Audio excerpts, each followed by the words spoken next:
अवैध संबंध में हत्या। मिर्जापुर दोस्त ही निकला हत्यारा, दोस्त की बेटी से अवैध संबंधों के चलते उतारा मौत के घाट। पिता के दोस्त से अवैध संबंध में दीवानी बेटी भी बाप को रास्ते से हटाने के लिए षड्यंत्र में थी शामिल। 2 दिन पूर्व अधेड़ की हत्या कर शव को शौचालय में छिपाने वाले मुख्य अभियुक्त, उसका बेटा और मृतक की बेटी को गिरफ्तार कर पुलिस अधीक्षक ने पत्रकार वार्ता कर किया खुलासा। हत्या में प्रयुक्त लोहे की रॉड को किया बरामद। थाना जमालपुर जैप्टी कला गांव का है मामला। एक रिपोर्ट। जमालपुर थाना क्षेत्र के जैप्टी कला गांव में बीते 4 अक्टूबर को पिछले कुछ दिनों से लापता संतोष कुमार के परिजनों की शिकायत पर रविंद्र गौड़ को गिरफ्तार कर पुलिस ने कड़ाई से पूछताछ की, जिस पर उसके द्वारा स्वीकार किया गया कि संतोष कुमार को उसने मारकर अपने घर में ही मिस प्रायोजित फड़े शौचालय के टैंक में मारकर छिपा दिया है। इसकी जानकारी होने पर पुलिस द्वारा रविंद्र कौर के घर पहुंचकर संतोष कुमार के शव को बरामद किया गया। शव बरामदगी के दौरान जुटे ग्रामीणों की भीड़ हिंसक होकर आरोपी रविंद्र पर हमला बोल दी, जिसको बचाने में लगे कुछ पुलिसकर्मी भी घायल हुए। इस घटना में रविंद्र को ज्यादा चोटें आई थी, उसका 2 दिनों तक इलाज कराया गया। संतोष की हत्या को लेकर खुलासा करते हुए पुलिस अधीक्षक ने बताया कि रविंद्र गौड़ और संतोष की अच्छी दोस्ती की, दोनों का एक दूसरे के घर आना जाना था। संतोष की 20 वर्षीय लड़की शेर रविंद्र ने अवैध संबंध स्थापित कर लिए थे, जिसका पता संतोष को हो गया था और संतोष अपनी बेटी की शादी करने का प्रयास कर रहा था। संतोष की बेटी भी रविंद्र के साथ अवैध संबंध को बनाए रखना चाहती थी। वह नहीं चाहती थी कि उसकी शादी किसी और के साथ हो जाए। उसी ने रविंद्र को पाने के लिए अपने पिता संतोष को रास्ते से हटाने के लिए उकसाया। कुछ दिन पहले शौच के लिए निकला संतोष घर वापस नहीं लौटा। परिजनों को रविंद्र के ऊपर शक था। पुलिस भी संतोष को खोजने में जुटी थी। संतोष के परिजनों की शिकायत पर रविंद्र को पकड़कर कड़ाई से पूछताछ में खुलासा हुआ कि उसकी हत्या रविंद्र ने कर दिया और अपने बेटे के साथ मिलकर शव को घर में निष्प्रयोज्य पड़े शौचालय के सीवर में छिपा दिया। इस घटना में शामिल रविंद्र, उसके बेटे गौतम और मृतक संतोष की बेटी सुमन को पुलिस ने गिरफ्तार कर जेल भेज रही है।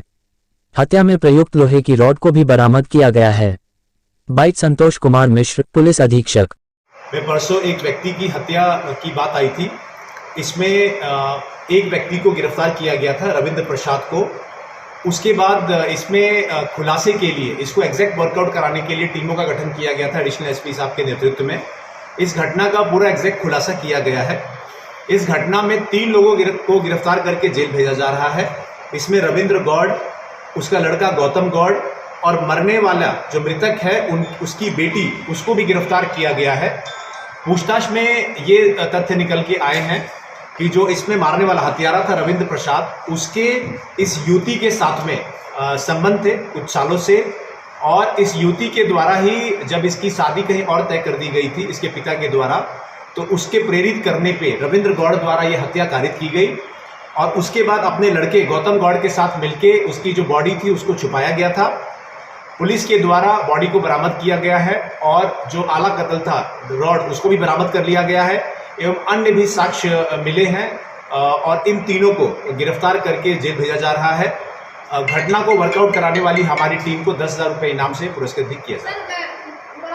कि रविंद्र गौड़ और गौतम गौड़ के द्वारा इस बॉडी को छुपाया गया था और उसका जो मोटिव इस युवती के साथ में गलत संबंध होना और इस युवती को प्रेरित करने के बाद प्लानिंग करने के उपरांत इस रविंद्र गौड़ के द्वारा यह हत्या कारित की गई थी।